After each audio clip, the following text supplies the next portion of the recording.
السلام علیکم، فخر نیوز کے ساتھ میں ہوں سعدیہ بطول۔ سب سے پہلے شامل کریں گے آج کی اہم خبریں۔ کبڈی کی دنیا میں ایک ستارہ۔ آئیے ناظرین، آپ کو کبڈی کے کھیل میں کھلاڑی گلفراز بادشاہ اور ان کی عظیم شاگرد کے بارے میں بتاتے ہیں۔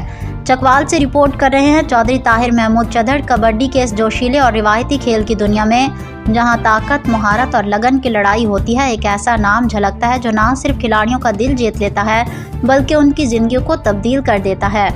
وہ ہیں گلفراز بادشاہ، آرمی سے ریٹائرڈ وہ شخصیت جو کبڈی کے پرچم بردار اور بہترین پروموٹر کے طور پر مشہور ہیں۔ ان کی زندگی کا ہر لمحہ کبڈی کی روح سے جڑا ہوا ہے، جیسے مٹی کی خوشبو اور پسینے کی گرمی جو دیہی علاقوں کی لمبی کبڈی کو نئی جہت دیتی ہے۔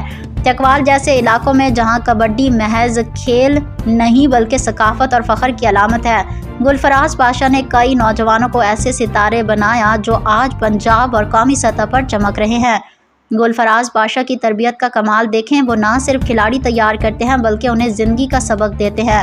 ان کے شاگردوں میں سب سے نمایاں نام ہے طلحہ جٹ کا، جو ان کی محنت سے ایسا کھلاڑی بنا کے پنجاب لیول تک پہنچ گیا۔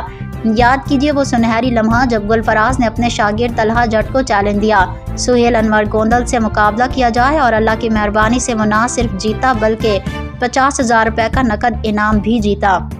یہ جیت محض پیسوں کی نہیں تھی بلکہ اپنے علاقے، استاد اور خاندان کا نام روشن کرنے والی تھی۔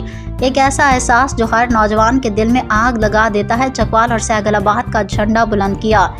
گلفراز بادشاہ نے سہگل آباد کبڈی کلب کی بنیاد رکھ کر چکوال کے مختلف حصوں میں کبڈی کی شمع جلائی، جہاں آج وہ ریفری کی ذمہ داریاں نبھاتے ہوئے بھی نوجوانوں کو متاثر کرتے ہیں۔ ان کا کلب ایک ایسا مدرسہ ہے جہاں کبڈی کی تعلیم کے ساتھ ساتھ اتحاد، محنت اور اصرار کا درس ملتا ہے۔ آج جب ہم چکوال چوہان کے عوامی کبڈی میچ کی بات کرتے ہیں تو گلفراز بادشاہ جیسے ہیروز کا ذکر ضروری ہے، کیونکہ وہ نہ صرف کھیل کو زندہ رکھتے ہیں بلکہ آنے والی نسلوں کو خواب دیکھنے کی تحریک دیتے ہیں۔ اللہ ان کی صحت اور لمبی عمر عطا فرمائے تاکہ کبڈی کی یہ لیلا مزید روشن ہو۔ یہ کھیل، یہ جذبہ، یہ فخر ہم سب کا ہے۔ مزید خبروں اور اپڈیٹس کے لیے دیکھتے رہیے فخر نیوز HD۔